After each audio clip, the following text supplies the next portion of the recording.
Influence in the modern age is the next topic, and with us, Adam Harrell, co-founder of NEBO Agency, United States of America. Welcome.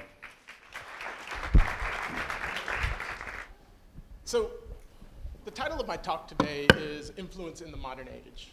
And really what I want to talk about is to set up the idea of how influence has changed as media and technology has. So, I think it's helpful to start here with the word influence itself. We're going to hear this word a lot over the next few days. And if you go back and see when this word first entered into language and use, you'll find that it first showed up in the 13th century in France. And its meaning was an emanation from the stars acting upon the destiny of men.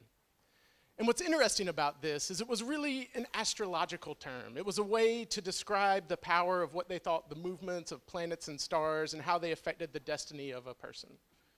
And this was fitting for 13th century France. People existed under the influence of the heavens.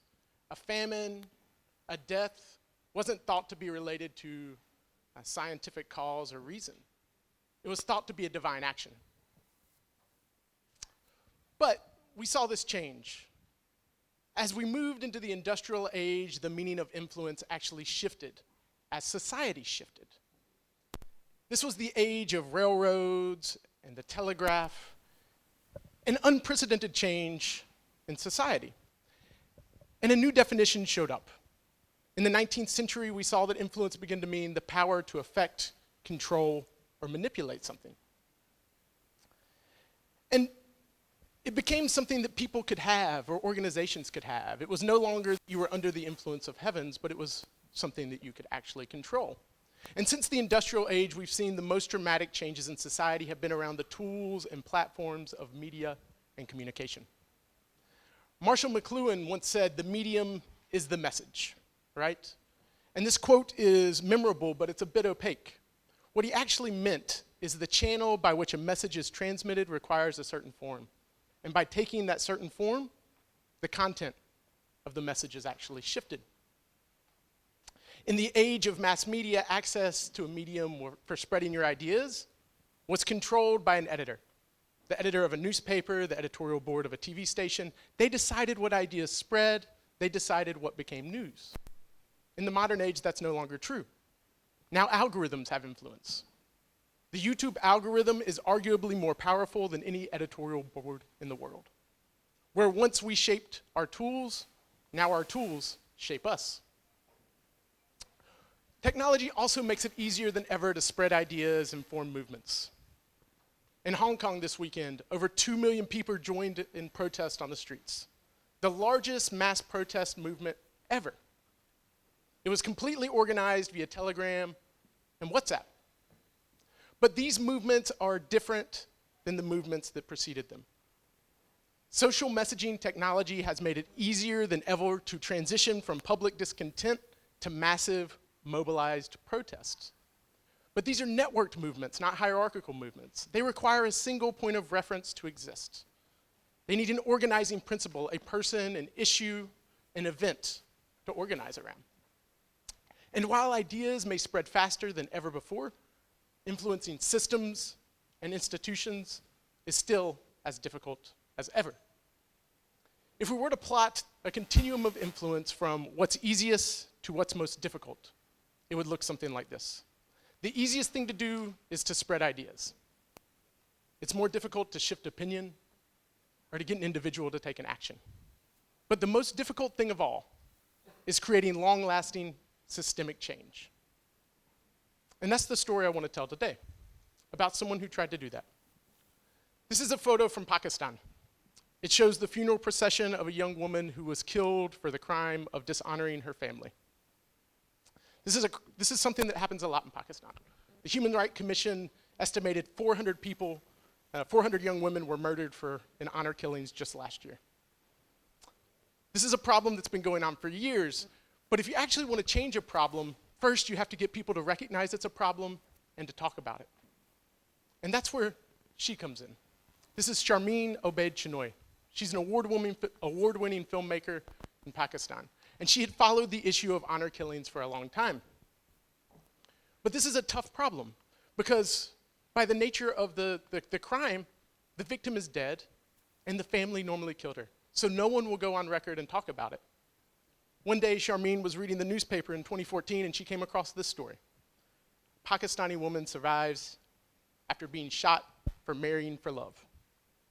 A young lady named Saba fell in love with her husband and married him in defiance of her father and her uncle. Her uncle and father drove to her house at night, picked her up, brought her beside a river, beat her, shot her in the face, threw her in a bag, and tossed her body in a river. Saba survived. When the bullet was fired, she had turned her cheek just slightly, and instead of piercing her skull, the bullet went through her cheek.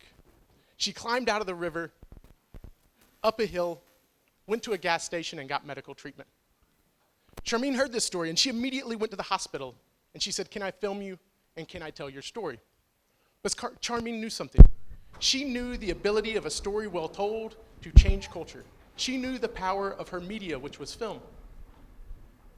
And she also knew that if you want to elevate an issue, if you want someone to pay attention to it, you have to translate it from an abstract data point into a story they understand and that resonates with them.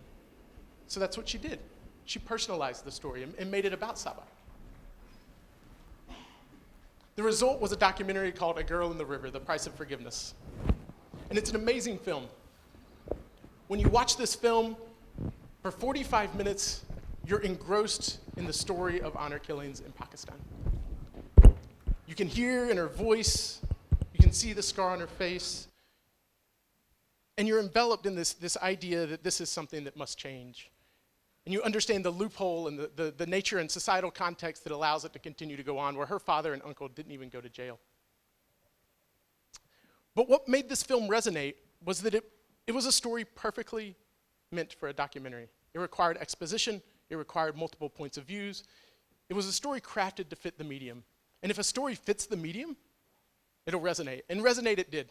Charmaine actually won an Oscar at the Academy Awards for this film. It won Best Documentary Short Film. As a result, it generated coverage in newspapers and magazines around the world. Once it got nominated for an Oscar, Prime Minister Nawaz Sharif invited her to do a showing at the Prime Minister's house.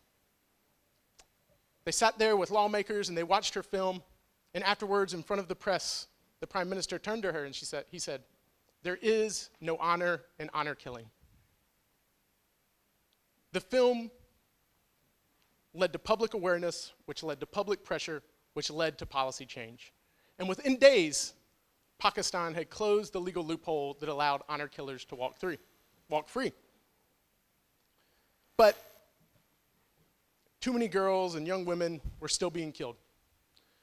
And what Charmaine realized was that changing laws and changing procedures is easier than changing culture.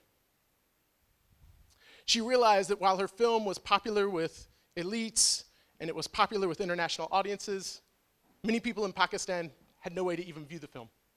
She built a mobile theater unit, and she made the decision that she wanted to take this power of film to change ideas and change hearts and minds and bring it to every village. They would gather people, watch these films, films like Girl in a River, but also films on economic inequality or religious tolerance, and then they would discuss them. They would talk about the changes they wanted to see in the world and the changes in society. Because the reality is, if you want to make systemic cultural change, peer-to-peer outreach is the most effective form of influence. And we're going to talk a lot about technology.